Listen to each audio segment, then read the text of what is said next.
Of the three dimensions, the End is Minecraft's endgame. End expansion, the Lamented Islands, expands upon the End to flesh out its endgame experience to be more diverse and rewarding.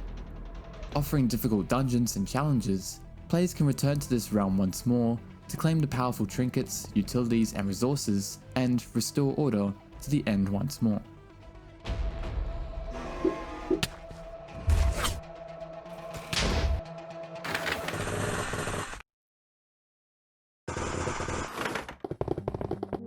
When accessing the End for the first time, players will notice one visible change to the all too familiar Stronghold. Strongholds have received major changes as a whole to emphasize its significance in the game. The structure itself is much bigger than it was previously. Its rooms are more spacious, more vast. Although very quickly, the Stronghold can suffocate the player into tight passageways. There's all sorts of new rooms that are integrated into the structure that breathe new life. Quite grandeur it is walking through the halls of this place, yet the Stronghold retains that empty, mysterious aura the vanilla Stronghold captures. But of course, the Stronghold isn't empty. The mobs here are fitted with armor and buffs, posing a greater threat when exploring this labyrinth. Strongholds can potentially contain a guide to the End, a book detailing the mod's features and what to anticipate when crossing the threshold. Upon arrival, the player has a few options for what to see first. Some are quite visible, others require a thorough search of the realm. But should the player want to begin tackling the mod's dungeons, their first task would be to breach an End Vault. The End Vaults is an underground network of hallways, safeguarding a manor of treasures, including pure crystals, one of the mod's new resources. Locating a vault is relatively simple. Navigating one, however, is a different challenge. The vault's security remains alert in disposing of any clever intruders. Paired with corridors sprawling in all directions, the End Vaults can be quite easy to get lost in, but provide a taste of the mod's difficulty and loot should the delve prove successful. From pillaging the depths of the End Vaults, players can merely gaze upwards for their next trial. The Lamented Islands is this huge city floating in the sky. Imitating the End city architecture, this structure is an arrangement of floating islands. Here, the mod begins taking the endgame challenge to the next level, in a literal sense in this case. Dwelling within the city structures contains additional loot to retrieve if need be, including some extra materials from the mod. However, hidden within this place is an item that suggests there's something more to this place. The Lamented Islands isn't just a city, it's a prison. The Lamenter is an ancient being from a time long past, and thanks to the player's actions, it is driven to reclaim the End once again from its captors. Agility is the Lamenter's greatest quality. It can be firing off projectiles from afar before dashing close to land a strike, distancing itself just as swiftly from its opponent.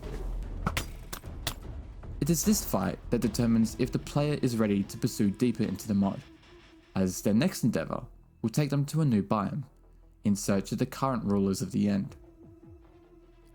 The Ash Wastelands is a place that was once the End, but forever scarred from war.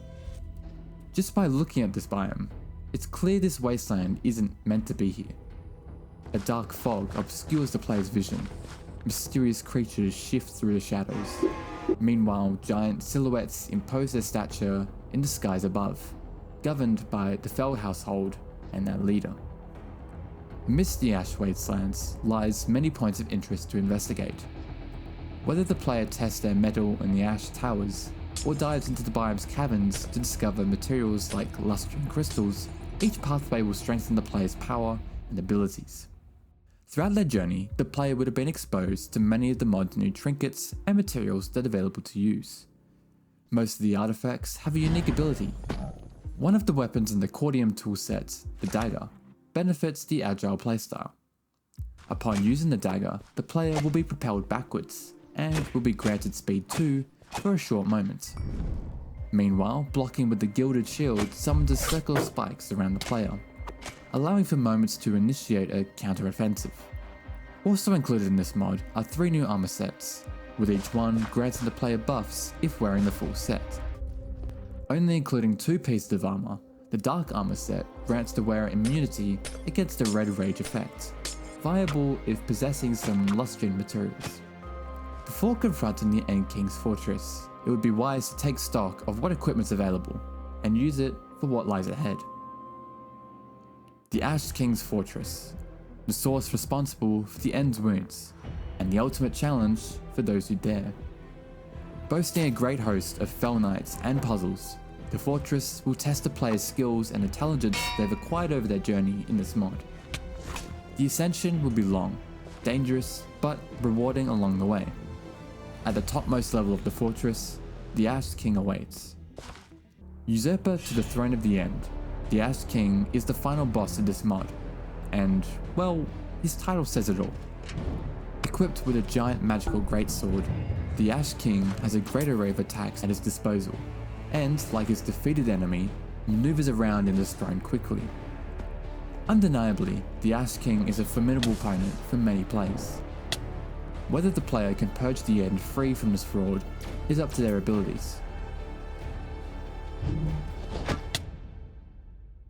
Achieving a clearly defined endgame was End Expansion's goal, and it manages to succeed at it.